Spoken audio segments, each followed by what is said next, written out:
Selamat pagi para netizen dimanapun kita berada, salam inspirasi bagi kita semua. Ini agak menarik begitu kan terkait dengan survei ya yang dilakukan oleh beberapa lembaga survei begitu kan terkait dengan Ganjar hari ini begitu. Ternyata elektabilitas Ganjar Pranowo di tengah batalnya tuan rumah Piala Dunia U20 2023 ya, Prabowo rebound, Anies turun. Kok bisa begitu? Ada apa begitu kan ya?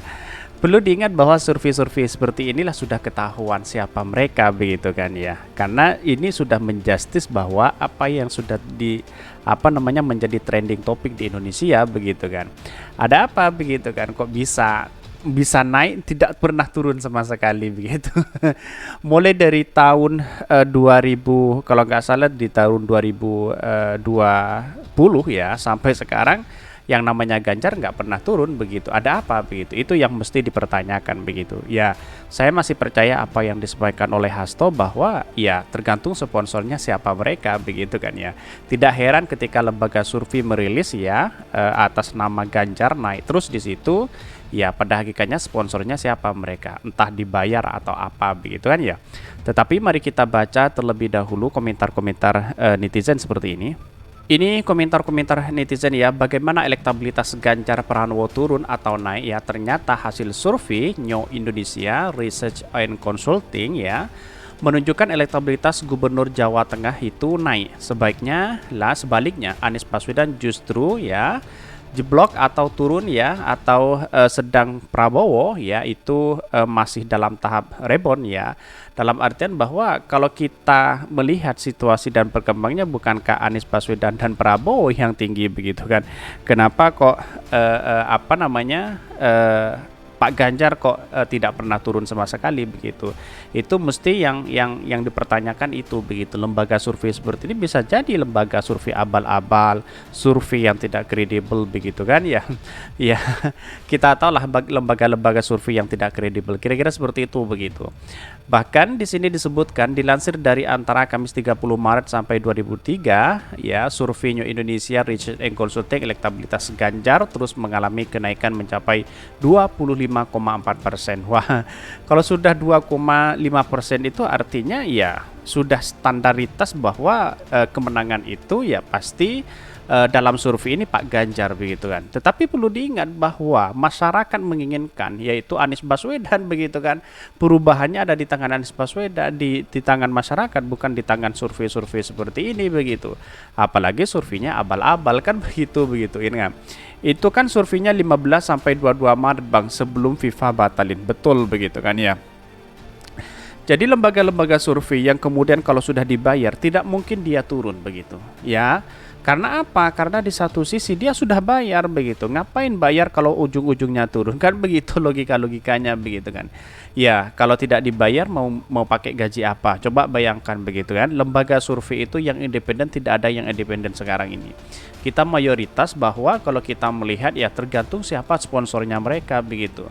Wajar ya.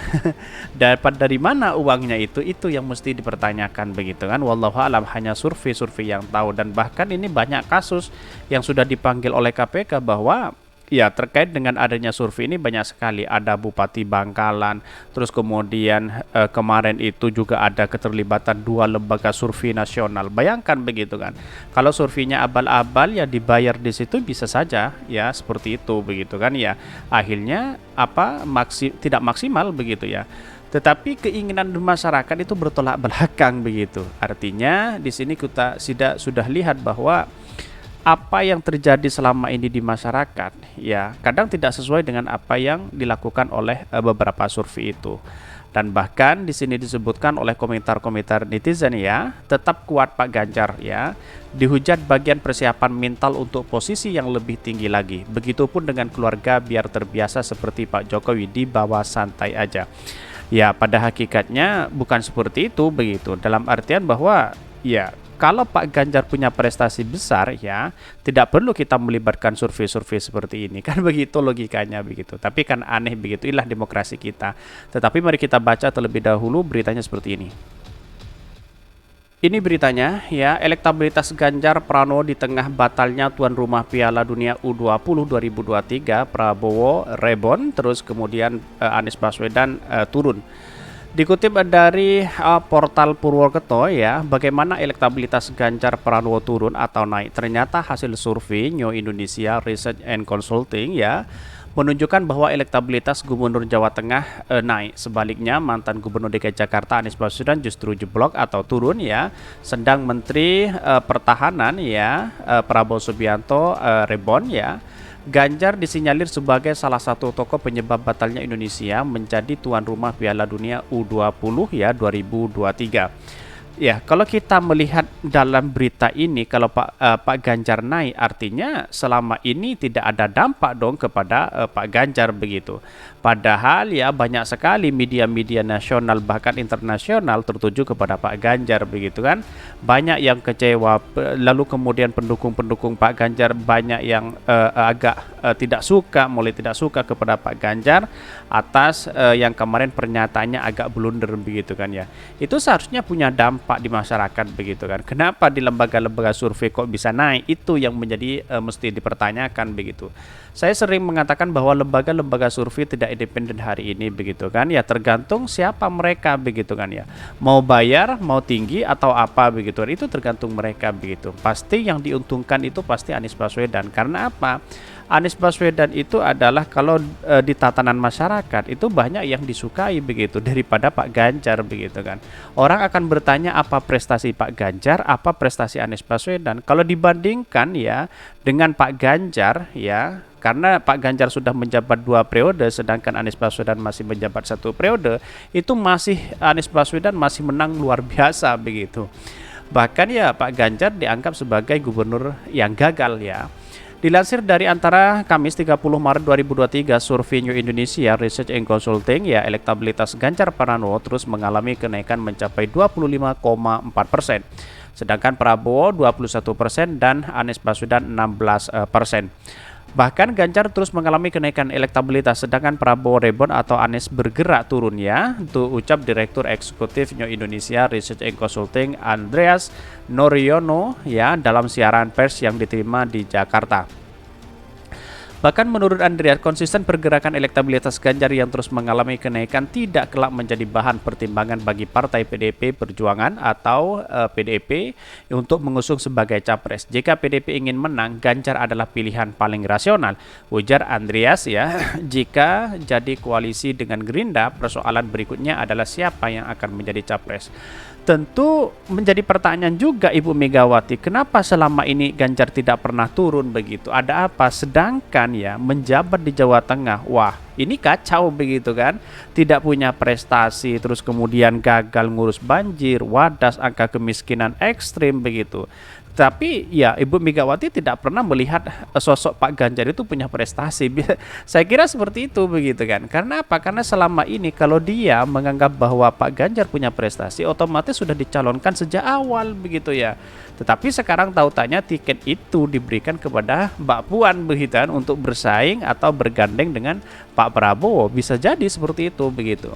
Ya pada akhirnya inilah politik kita begitu kan, bisa dinamis begitu. Tapi saya lihat bahwa lantas kalau PDIP tidak mengusung Pak Ganjar mau diusung oleh partai mana begitu? Itu yang menjadi pertanyaan. Kalau Pak Ganjar ya diusung oleh partai di luar partai PDIP, otomatis ya Pak Ganjar yang sudah dibesarkan ya sejak dulu ya tahu-taunya jadi pengkhianat. Kan seperti itu logikanya begitu. Saya rasa tidak mungkin begitu. Ya, otomatis Pak Ganjar mungkin jadi pemenangan di situ begitu ya. Jadi mau tidak mau ya Puan harus disodorkan di situ begitu. Bahkan Gerindra tentu menginginkan Prabowo sebagai capres, tapi apakah PDIP cukup puas hanya mendapatkan jatah cawapres? Dalam hal ini Ganjar, ujar Andreas ya. Ia menilai Soekarno skenario Prabowo Ganjar maupun Ganjar Pranowo sebagai yang paling kuat untuk mengimbangi Anies Baswedan. Katanya Anies Baswedan turun. Nah, dalam statementnya di akhir poin dia mengatakan bahwa yang paling kuat untuk mengimbangi Anies Baswedan. Artinya apa? Artinya Anies Baswedan dengan Pak Ganjar itu masih lebih Anies Baswedan begitu ya. Ya, karena pada hakikatnya ketika Prabowo Ganjar, maka otomatis Anies Khofifah begitu kan. Tidak mungkin lagi, mungkin ya bukan Anies AHY begitu. Karena apa? Karena itulah sosok yang bisa menyeimbangi Prabowo begitu kan. Nah, pada hakikatnya itulah yang menjadi dampak begitu. Saya rasa survei-survei ini saya perlu dipertanyakan begitu ya. Elektabilitas Ganjar Pranowo yang merupakan hasil temuan survei New Indonesia Research dan Consulting dilakukan pada 15 sampai 22 Maret ya 2023 terhadap 1.200 orang yang mewakili seluruh provinsi. Metode survei adalah multi-random sampling ya dengan margin of error 2,89% dan tingkat kepercayaannya 95%. Kenaikan elektabilitas Ganjar di tengah kecaman atas pernyataan yang menolak kehadiran timnas Israel ya Piala Dunia U20. Penolakan atas kehadiran timnas Israel ya di Piala Dunia U20 tersebut disinyalir menjadi penyebab Indonesia batal menjadi tuan rumah gelaran pesta sepak bola dunia. Bahkan di Twitter Kamis 30 Maret 2023 pukul 6.43 nama Ganjar dan Gubernur menjadi trending topik di Instagram Ganjar Pranowo. Jadi juga dipenuhi dengan kecaman-kecaman ya penarikan dukungan yang menjadi capres di 2024. Ya karena sudah banyak kecewa begitu kan. Padahal kalau kita melihat seperti sepak bola begitu anak muda begitu kan, begitu diminati, seharusnya tidak seperti itu begitu. Ya pada akhirnya tahulah bahwa Bapak Ganjar tidak punya komitmen begitu. Ya, artinya kenapa tidak punya komitmen? Karena dia sudah menandatangani apa yang sudah menjadi kesepakatan dari 6 gubernur kalau nggak salah ya, 6 kepala daerah begitu di situ begitu kan. Ya, satu-satunya yang tidak komitmen itu adalah Pak Ganjar di situ begitu ya. Kan sudah tahu kualitas pemimpin seperti apa begitu ya. Ujung-ujungnya ya seperti ini begitu. Bahkan dalam beberapa survei masih dalam tahap naik begitu ya, tergantung siapa yang menguasai itu begitu ya. Mungkin itu yang kami sampaikan. Tonton terus channel Khodari Podcast Rakyat ini karena ada berita-berita menarik dan viral setiap harinya. Salam para netizen, salam inspirasi bagi kita semua. Jangan lupa di subscribe channel YouTube Khodari Podcast Rakyat ini.